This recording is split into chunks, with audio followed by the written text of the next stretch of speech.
Hey guys, welcome back in a new and fresh video at Shishpal memorial channel. तो आज के video में हम समझेंगे कि वाइट लाइट का डिस्पर्सन कैसे होता है एक प्रिज्म के द्वारा। तो बिना देर किए हुए शुरू करते हैं वीडियो को। Dispersion of white light by a glass prism, ये आज का हमारा टॉपिक है। तो जब भी कोई वाइट लाइट एक प्रिज्म पर इंसिडेंस होती है, तब टकराने के बाद वो स्प्लिट हो जाती है मल्टीपल ऑफ कलर्स में। जो वाइट रे है ये मिलियंस ऑफ कलर का एक कॉम्बिनेशन है। क्या है? White light is the combination of multiple colours. How much multiple colours? Question is this. तो मिलियंस ऑफ मल्टीपल कलर्स, हम जितने कलर्स फॉर्म कर सकते हैं वो सभी वाइट रे में इंक्लूड रहते हैं। ओके, तो ये एक कॉम्बिनेशन है मल्टीपल यानी मिलियंस ऑफ कलर का वाइट रे। जब ये प्रिज्म से टकराती है तब उस केस में ये स्प्लिट हो जाते हैं कलर्स। ओके, अब ये जो स्प्लिट होने का जो फेनोमेना है, इस फेनोमेना को ही हम डिस्पर्सन ऑफ वाइट लाइट बोलते हैं। ओके,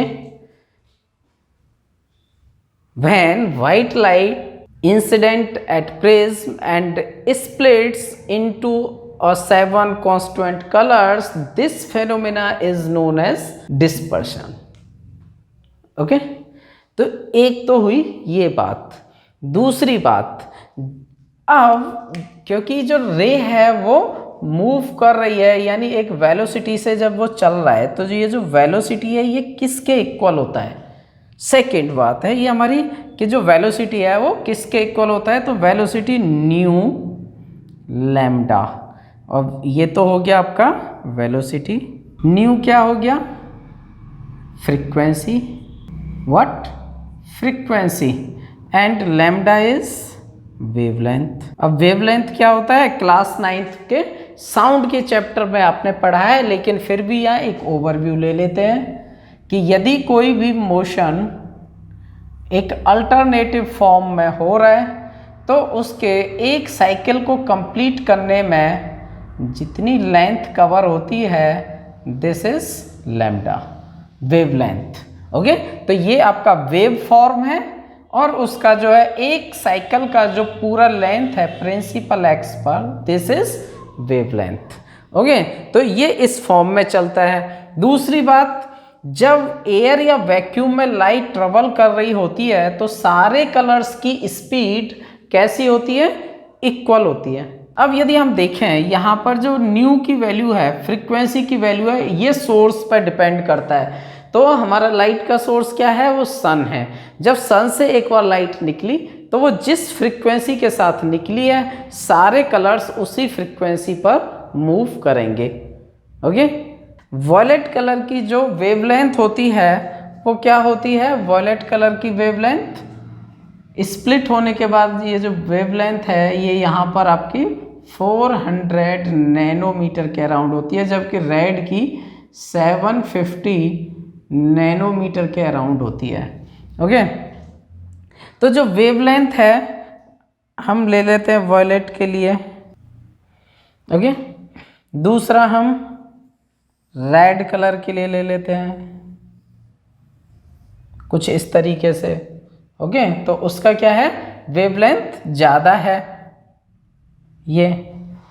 अब इसी टाइम के अंदर इसने अपना कितना साइकिल्स कंप्लीट कर लिए? कई साइकिल कंप्लीट कर लिए, जबकि इसने एक साइकिल कंप्लीट किया। तो इसकी फ्रीक्वेंसी कम है, इसकी फ्रीक्वेंसी ज़्यादा है।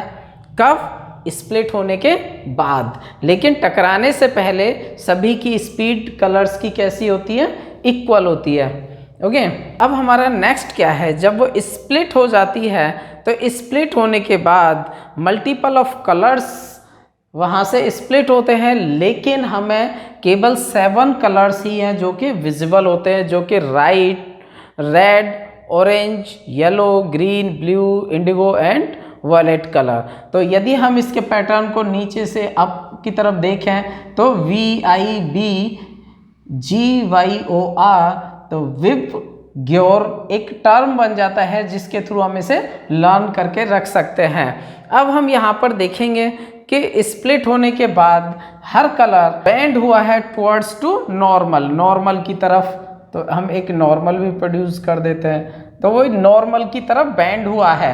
ओके, यदि वो बेंड नहीं होता तो स्ट्रेट पाथ को फॉलो करता, जो कि पहले से एक स्ट्रेट लाइन पर रे आ रही थी, लेकिन क्योंकि उसमें रिफ्रैक्शन हुआ है तो रिफ्रैक्शन सबसे ज़्यादा किसका हुआ, जो कलर सबसे ज़्यादा बेंड हुआ। सबसे ज़्यादा कौन सा बेंड हुआ, हम देखें तो आपका नॉर्मल की तरफ जो सबसे ज़्यादा बेंड हुआ है वो हुआ है वॉयलेट कलर। तो वॉयलेट कलर सबसे ज़्यादा बेंड हुआ है तो इसका डेविएशन सबसे ज़्यादा हुआ है, जबकि रेड कलर का सबसे कम डेविएशन हुआ है क्योंकि वो सबसे कम बेंड हुआ है और उसकी वेवलेंथ ज़्यादा है, क्योंकि फ्रीक्वेंसी तो चेंज हो नहीं सकती, velocity is equal new lambda. तो यहाँ पर जो न्यू है वो तो चेंज नहीं हो सकता, लैम्डा आपका जो वेवलेंथ है वो इंक्रीज हो गया। जब वो प्रिज्म के अंदर स्प्लिट हुआ तो वो इंक्रीज हो गया, तो जब उसका लैम्डा की वैल्यू बढ़ गई तो उसके कारण उसकी वेलोसिटी इंक्रीज हो गई और उसने सबसे कम डेविएशन किया। और सबसे कम वेवलेंथ किसकी हो गई, वॉयलेट की हो गई। तो उसका सबसे ज़्यादा बेंडिंग किसके अंदर आया, वॉयलेट के अंदर ही आया, क्योंकि उसने सबसे ज़्यादा बेंड किया तो रिफ्रैक्टिव इंडेक्स भी उसी का सबसे ज़्यादा होगा और रेड कलर का रिफ्रैक्टिव इंडेक्स कम होगा क्योंकि उसने रिफ्रैक्शन कम हुआ है। और यहाँ पर हम एंगल ऑफ डेविएशन को भी देखें तो यदि हम वॉयलेट कलर को बैकवर्ड प्रोड्यूस करते हैं तो उसका जो एंगल ऑफ डेविएशन है वो रेड कलर को बैकवर्ड प्रोड्यूस करने पर जो उसका एंगल ऑफ डेविएशन है उससे कहीं बहुत ज़्यादा है। ओके, तो हमें ये भी यहाँ पर पता चल जाता है कि एंगल ऑफ डेविएशन किस कलर का ज़्यादा होगा, वो भी वॉयलेट कलर का ज़्यादा होगा। रिफ्रैक्टिव इंडेक्स किसका ज़्यादा होगा, वो भी वॉयलेट कलर का ज़्यादा होगा क्योंकि वही सबसे ज़्यादा रिफ्रैक्ट हुआ है। और सबसे जो कम आपका एंगल ऑफ डेविएशन है वो रेड कलर का होगा और रिफ्रैक्टिव इंडेक्स भी उसी का कम होगा, सबसे कम होगा। ओके, तो ये बातें हमें इससे पता चल जाती हैं। ओके, तो अब नेक्स्ट हम फेनोमेना देखते हैं कि एक तो हमारा ये हो गया। यदि अब हम यहाँ पर एक दूसरा प्रिज्म ले लें जिसको कि हम इन्वर्टेड प्लेस कर देते हैं, इसके साथ में ही हमने एक इन्वर्टेड प्रिज्म प्लेस कर दिया, तो प्लेस करने के बाद हम पाएंगे कि ये इन सबको एक पॉइंट पर मर्ज कर देता है। क्या कर देता है, मर्ज कर देता है और बाहर जो रे निकलती है वो एक वाइट लाइट है। अगेन ये कन्वर्ट हो जाएगा वाइट लाइट में। ओके, तो ये जो है इस तरीके से यहाँ पर फेनोमेना होता है कि एक जो प्रिज्म है वो स्प्लिट कर देता है, जबकि हम दूसरा इन्वर्टेड प्रिज्म लगा देते हैं तो वो उनको रिकम्बाइन कर देता है। तो पहले ही बताया था वाइट लाइट क्या है, it is the combination of multiple colours, combination of millions of colour. Okay, अब ये जब 7 कॉन्स्टिट्यूएंट कलर्स जो हमें विजिबल हो रहे हैं ये उनको क्या करता है, रिकम्बाइन कर देता है और वाइट लाइट अगेन हमें दिखना शुरू हो जाती है। ओके, वाइट लाइट की एक रे बाहर निकलती है। तो ये जो है आपका कौन सा फेनोमेना हुआ, रिकॉम्बिनेशन फॉर्मेशन है, ये recombination, it is again recombination.